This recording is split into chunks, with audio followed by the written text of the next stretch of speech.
And then I will hit the go live, and then Mark, you're on.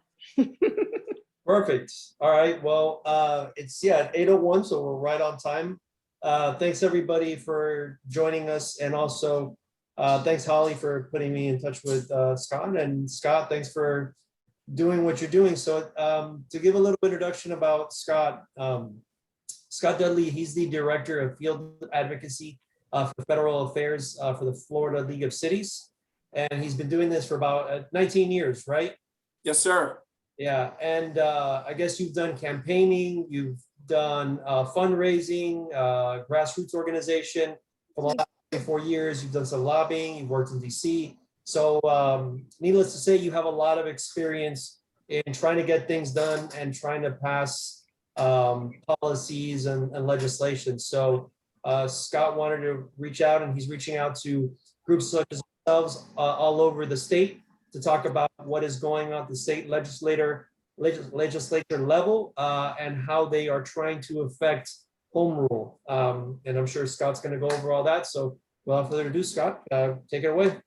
Great, thank you. And thanks for the introduction. And I appreciate that you are letting me speak despite the fact that we don't support the same university. It's okay.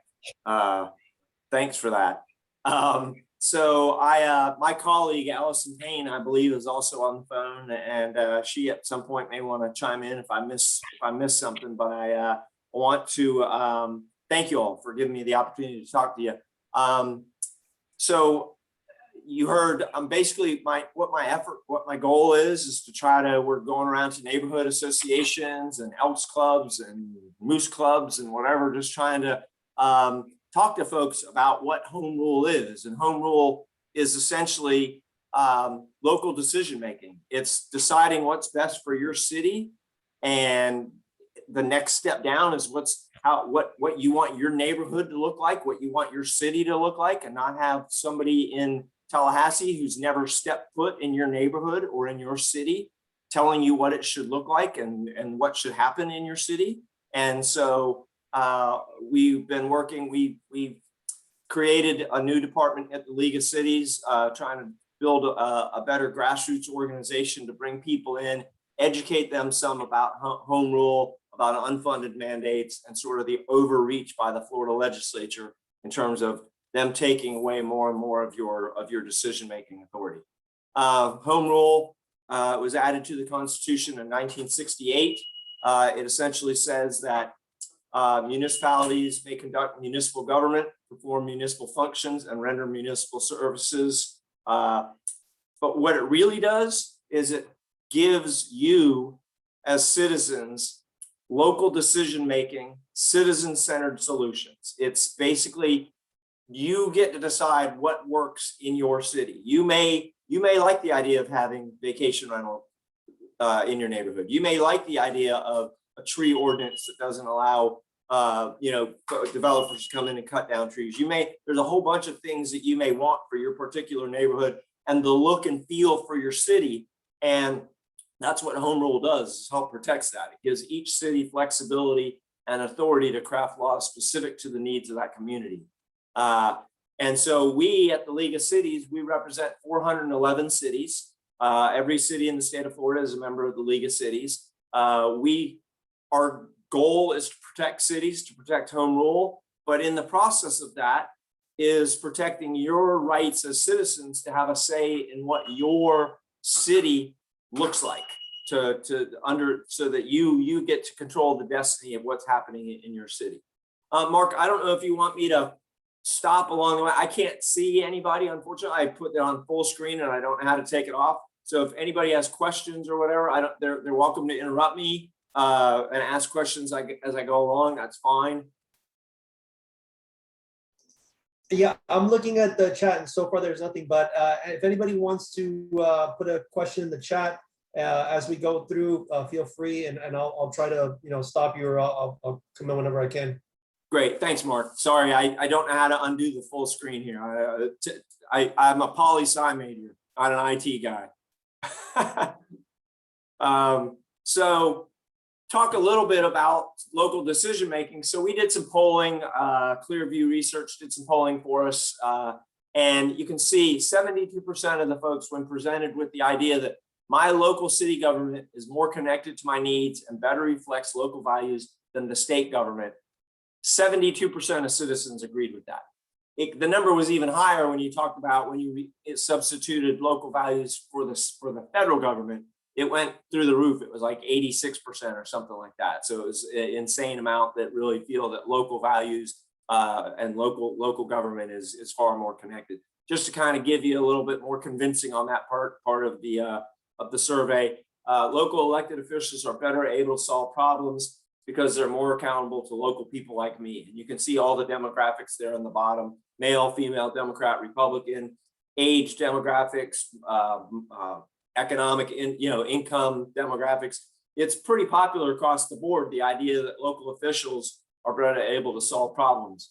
They know what's happening in your city. They're more responsive. I don't know how many of you really know who your state legislators are or who your US congressperson are. You may have read about them in the paper, or you may run into them here or there, but in terms of, they're just more distant. They're making decisions that are further removed from what's happening in your daily life. Scott, sorry to chime in. Are you trying to share a screen because we only see you right now? Oh, my bad. Yeah, that's really bad. Yeah, I wanted to make sure about that when you started talking. Yeah. I was like, oh, let me make sure. Sorry. Yeah, let me, sorry. I think the share button at the bottom. Yeah, I'm trying to find it. For some reason, the whole screen popped up and You might be able to change your view on the top right.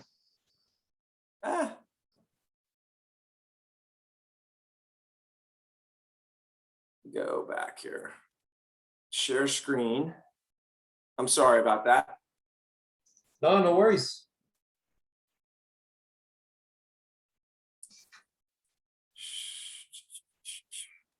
Slideshow. I know I did this before.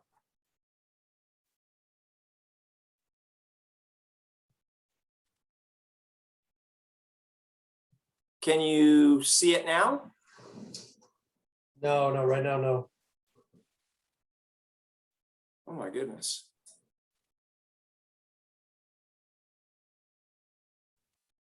Show slide slow. Okay, done this.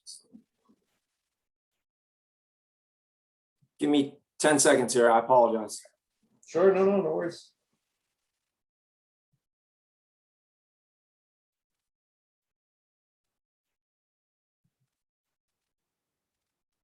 Hey, Allison, you got any help? You got any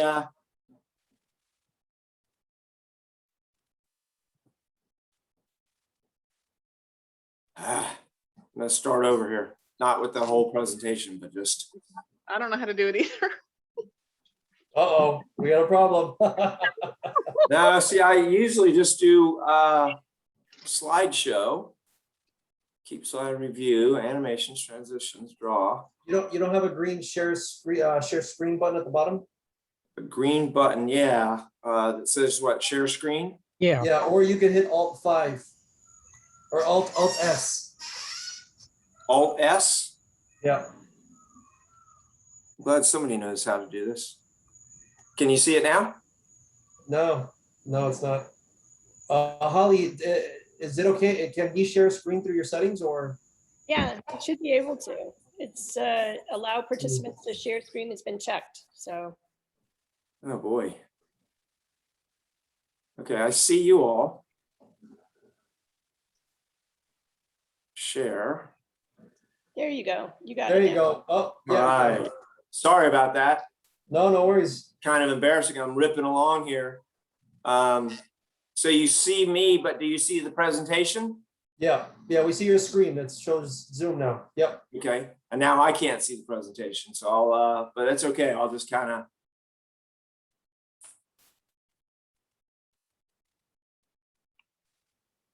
Try to drag down here.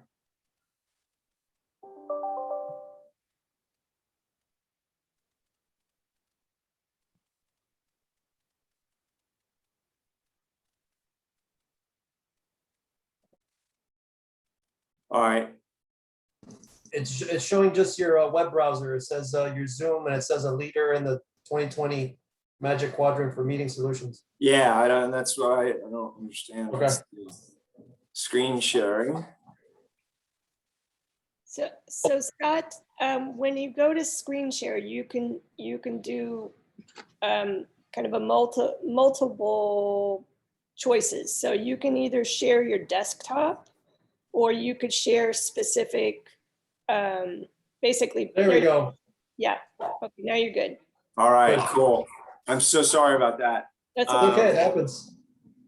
So, so there's the slides I was discussing. I won't go through everything again. I'll try to move things along here, but just so you can see the demographics of what, you know, in terms of who that statement, who it resonates with. And so there's the next one, local decision-making better because it's closer to home. 84% overall. So really the point of this is that I'm showing you is that essentially the idea that people, when you talk about local decision-making to John and Jane Q citizen, they get it and they're in support of it because they don't like the idea that folks in Tallahassee or Washington, DC are making decisions for them. And let me assure you of this, is that some people get a little intimidated about trying to get involved in issues up in Tallahassee. They feel like, oh, I'm not an expert on these issues. Well, guess what? Most of the legislators aren't experts on the issues either. They're dealing with thousands of issues. There's no way that they can all be experts. And the most important part of this is that the other side, the folks that want to limit your decision-making in your area are up here in Tallahassee and they're lobbying against your interests. And they're trying to pass statewide tree ordinances or statewide vacation rental where you would necessarily have to be allowed to allow this. There was a bill this year dealing with home-based businesses where it would have allowed mechanic shops or a massage parlor or anything to open up in your neighborhood without any local government oversight at all. The issue down in the Keys in terms of where the citizens voted, where they wanted to limit the number of passengers that got off the ship, and whether you agree with whether you agree with the decision that they made in terms of that they should or shouldn't have limited it. The idea that citizens have a right to say what's happening in their own town, in their own city, is pretty, you know, the government closest to the people governs best. And so the legislature is constantly overriding that. And rest assured that the other side is up here, the folks that want to ban cities from taking actions that they may not like are definitely in the legislators' ears. They are up here spending money and making their voice heard. So it's very important that all of you, from an advocacy standpoint, in terms of not hiring lobbyists, nothing like that, just basically making sure that your legislator knows, hey, I'm paying attention to what you do here in Tallahassee when you're up in Tallahassee. And I think that you ought to be aware of what we, the citizens, want in our hometown. So the goals of the League of Cities, as I indicated, protecting home rule and stopping preemptions and unfunded mandates. Unfunded mandates are where somebody in Tallahassee thinks they have a great idea and then they make you pay for it. So they may say, oh, we want to up the benefits for all the state workers and local governments. We're going to make you pay for that. We're going to cut your funding for affordable housing, or we're going to do X, Y, Z. And so the money's not coming out of their wallet, the state's wallet, it's coming out of your local government wallet. And so, which is really, by the way, not even the local government's wallet, it's the citizens, we the citizens wallet. So when they have this great new idea about giving extra benefits or doing any kind of something that they're mandating that we do, and they're not providing the money for it, they're playing a shell game with you. They're hiding the ball in terms of who's paying for what and how it's being funded. And that's just not good, open government. And so we're opposed to that. Recent attacks on home rule, cell phone towers and telecom infrastructure. Basically, the telecom companies own the right of ways now for the most part in terms of in your city. They have the ability to put up cell phone towers and infrastructure pretty much wherever they want to at a state mandated price. There was a market system that was working in terms of what the right-of-way costs were for each city. They capped that at, I think it's $125 everywhere. So Marianna, Florida has to pay the same amount for their right-of-way as Miami does for theirs, which is obviously not very market-driven and not very fair. Local tree trimming regulations, short-term rentals, billboards, plastic bags, you name it. The legislature is all in a bunch of stuff that those are all local decisions, and they should be made locally. And the legislature is up here trying to make decisions. The home-based business bill that I talked about is a really bad example, a really great example of how bad things can get when they're telling you that you can't zone for a commercial district anymore, that you have to let any business that the legislature deems appropriate into any neighborhood that they want. That's just bad for your neighborhoods. So what do? You get educated by doing stuff like this. You get engaged. I'll talk a little bit more about each of those. So how to get educated. We have a webpage, the Florida League of Cities. Visit the flcities.com, our advocacy page. We have tons of resources there. We have background information on a whole bunch of issues. We have a Building Stronger Cities page that's there, and it talks about citizen involvement and how to get better involved. Accessing a variety of news sources. Miami news coverage is going to cover the issues that are most important to Miami, but there's a lot of other stuff happening around the state that you need to be aware of, because it may be coming soon to a neighborhood near you. And so you want to be paying attention to that.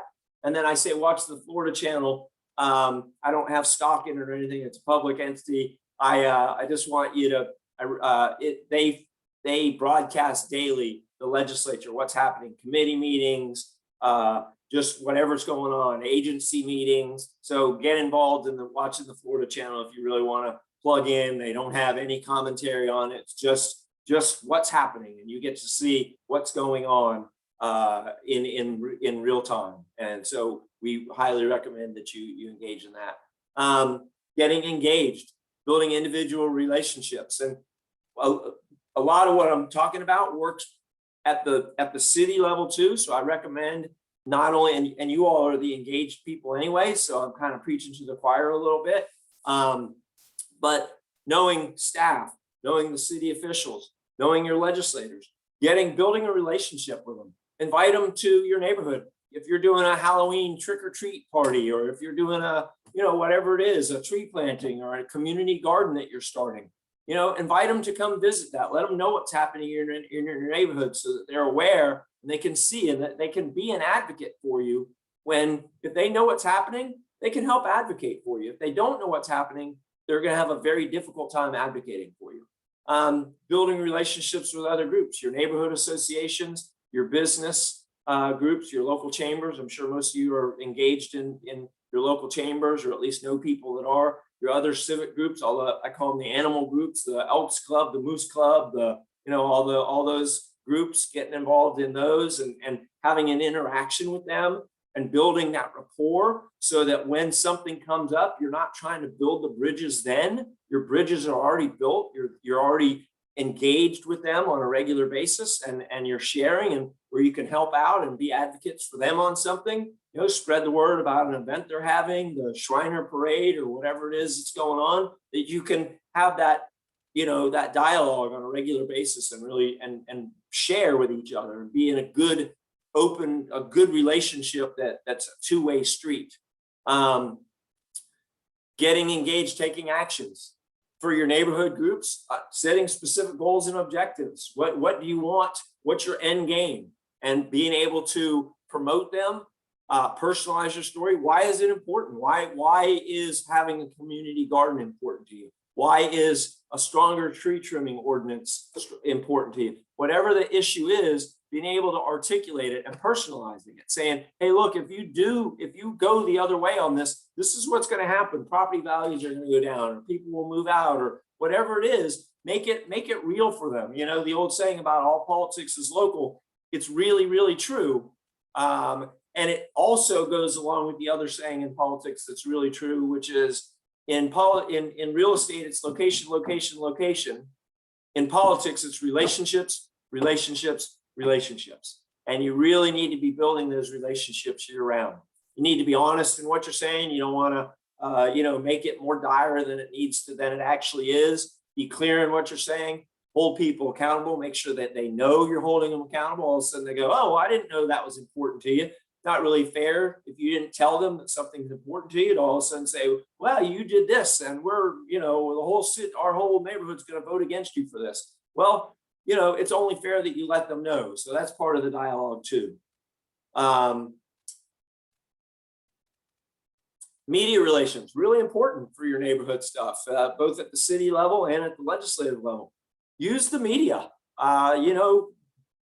outlining your concerns and your vision for your neighborhood, local talk shows, news stations, utilizing social media, radio, other platforms, Twitter, Instagram, whatever it is. We're in that society. We're in a digital world now. Clearly, I'm not, because I couldn't figure out a PowerPoint, but notwithstanding that, basically utilizing the tools that are available to you and making sure that you're building, and that helps you build the relationships that you need with the elected officials, but it also helps you build the relationships with all those other groups that we talked about. Hey, Elks Club, I understand you're having this trick or treat thing on this, coming up. Let us help advertise it for you, or, just whatever. You're doing a fun run, whatever it is, just trying to work with the groups in your neighborhood and utilizing social media to be successful with that. And other forms of media, op-eds, letters to the editor, whatever it is, there's a bunch of different ways to communicate, and you need to be availing yourself of all those different ways. So I wanted to just show you, here's some headlines from around the state. Miami Herald, Florida legislature should butt out a city's business and mind its own.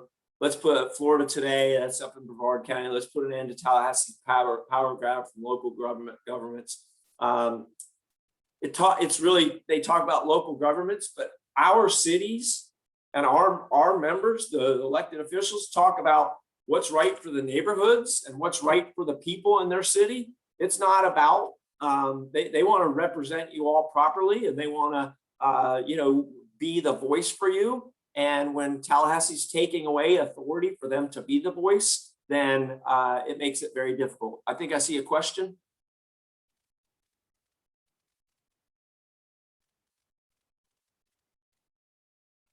Mark, The chat. Yeah, I thought Galaxy J3 Prime, I think. Galaxy J3 Prime, do you have a question? You have your hand raised. If you want to go ahead and ask. Nope, okay. Oh, wait. You're unmuted.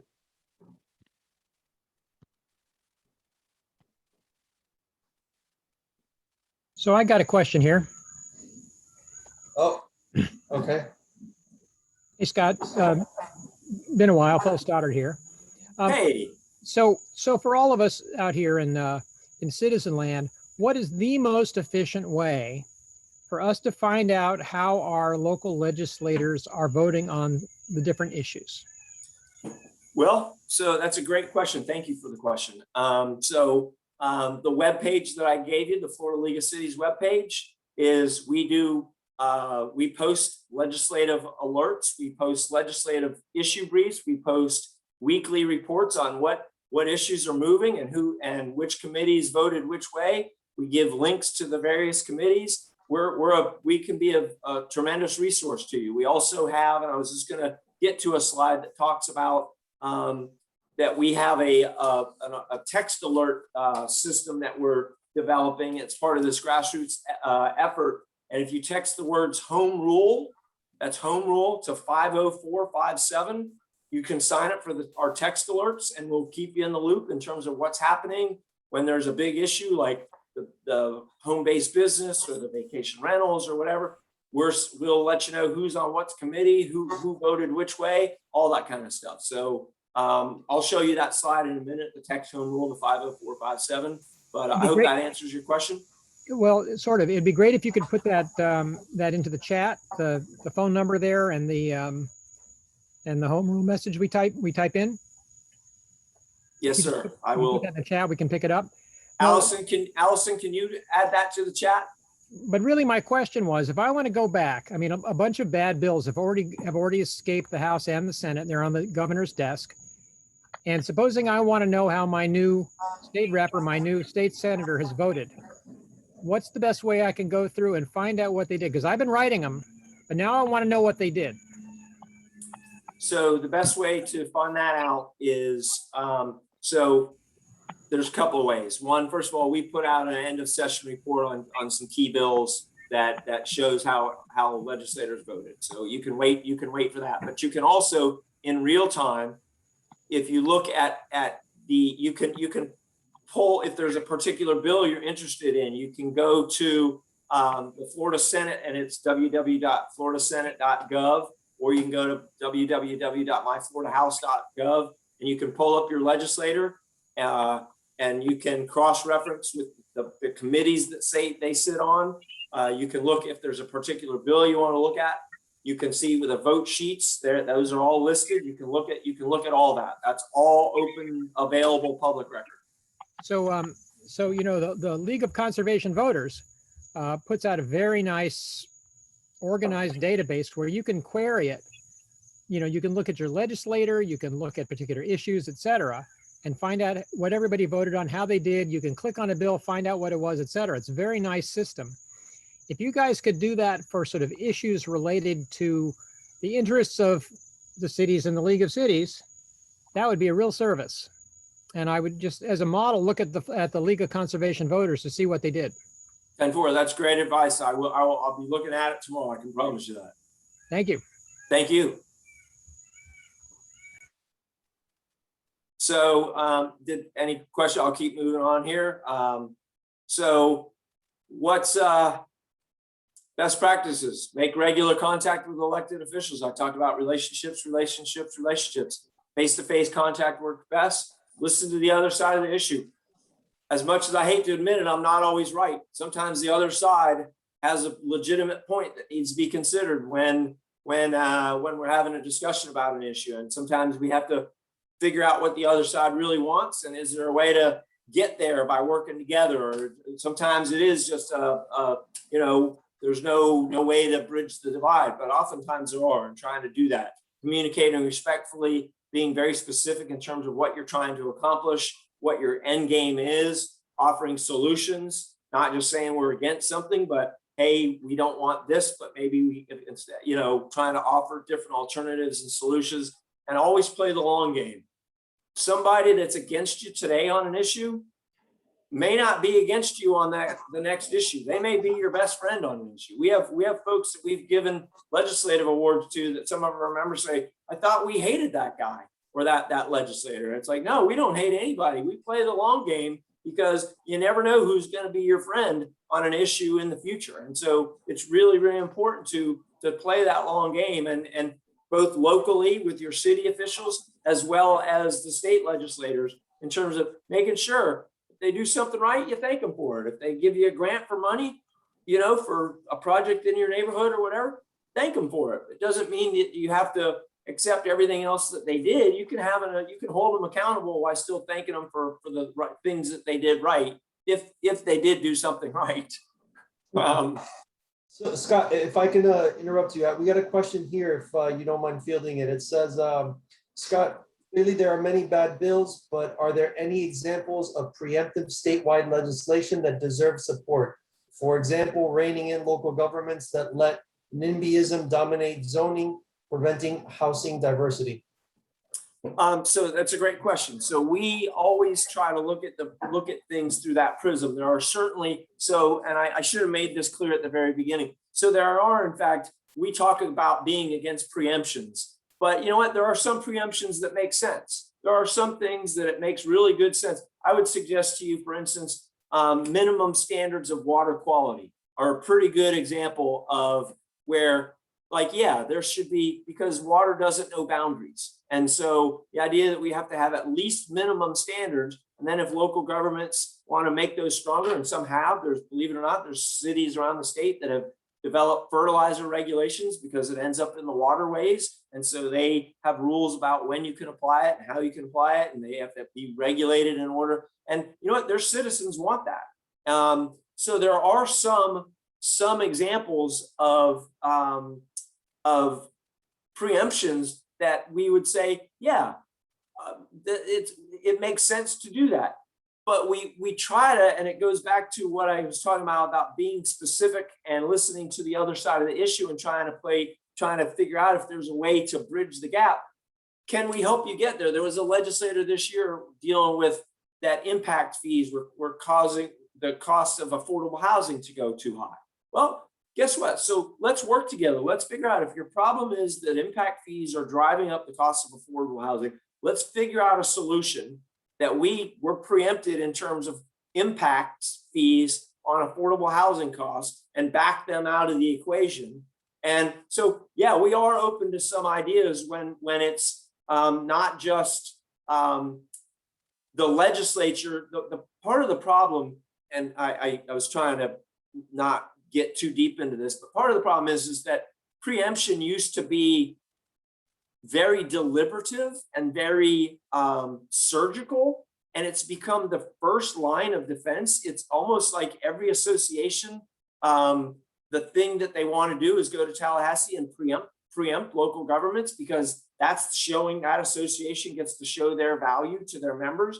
The Retail Federation with the plastic bag preemption, they get to show value to their members that, look, we stop local governments from dealing with plastic bags. Well, you know, so they got to show that value. So it's become this sort of this thing that it's become the first order of business instead of the last or the last and most rational. Like, all right, we've tried these other things. Now it's time to move into that we need to preempt because we haven't solved the problem.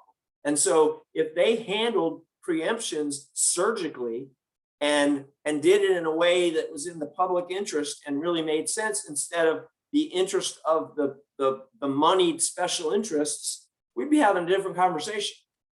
So I hope that answers your question.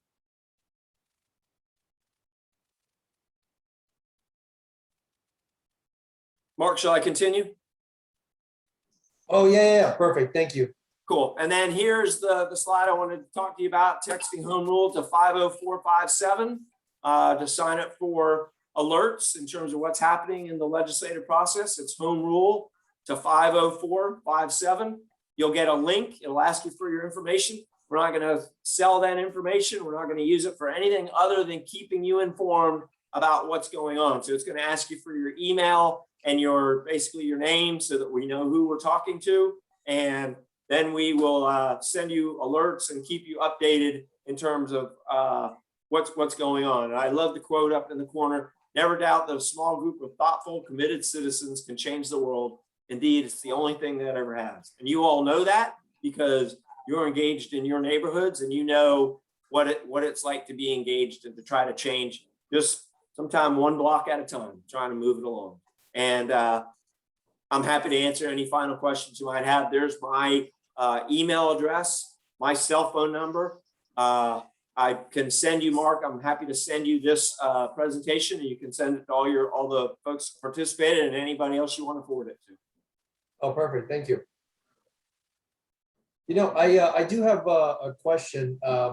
So let's say there's something that passes, like for example, HB1, which is the highly publicized anti-riot bill. There was a provision in that bill that basically says that if a local government reduces funding for their police department, now the state has to go in and approve that reduction, which obviously, if a city runs out of funding and they have to reduce costs, it might not be a defund police kind of issue, but it might be hey, we need to either raise taxes or cut costs. What happens now once that bill passes, and how can somebody try to, I mean, is there somebody fighting that? does it have to go to court now? So great question, Mark. Thanks for that. And just so you know, it's really even more ridiculous than that. So for instance, if a city buys 20 police cars one year and the next year they don't need 20 police cars, somebody could claim that that's a reduction in the spending on the police department, or the cost of bullets goes down, or, you know, we decide that you want to farm it out to the sheriff, that you don't want your local police department anymore, that you want the sheriff's office to take it over. All those things are ripe for the problem that you talk about, where somebody gets to run now to the governor and cabinet and say, oh, look, they're cutting the funding on police. And it has nothing to do with that. It's sometimes there's economies of scale, whatever it is.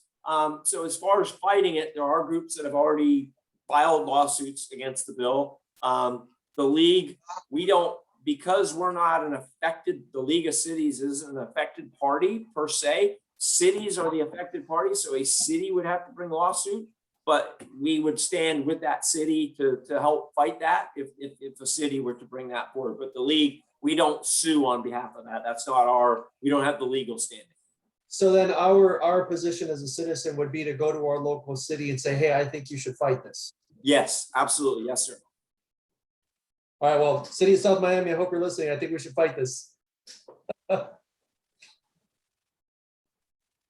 Great. I'm happy to answer any other questions. I've taken up a lot of your time and I'm very thankful for it. I'm humbled. Yeah, no, thanks for this. This was really great. I really appreciate it. I think if there's anything else, any other kind of issues like this where you want to get, you know, the South Miami neighbors together, be more than happy to try to facilitate something. I mean, are there any questions from anyone, or we just got a thank you from Robertson Adams? I guess we got no questions. You did a good job with a good presentation. Great. Thank you very much, everybody. I appreciate it. Thanks, Scott. Really appreciate it. Take care of yourself. Thank you. Bye. Okay, good. All right, and thank you, Mark. I think this is great, and I think we have some good takeaways from this. And I copied down the website and the text thing, and so we can make a post on Facebook so that people can take that if they want to, and look forward to sharing his presentation slides as well. So Perfect. All right, thanks. I see. all right, thank you everybody for coming. Bye. So okay. Good. Thank you, Holly. All right, thanks. So, Thanks for posting. Thanks for letting us know about it, Sally. yes, thank you, Sally, for that. So And if Mark's still there, thanks, Mark. I just man the door. I don't do anything else. Basically. So, all right. Okay. Good night, everybody. I'm just going to go ahead and close up. So, all right.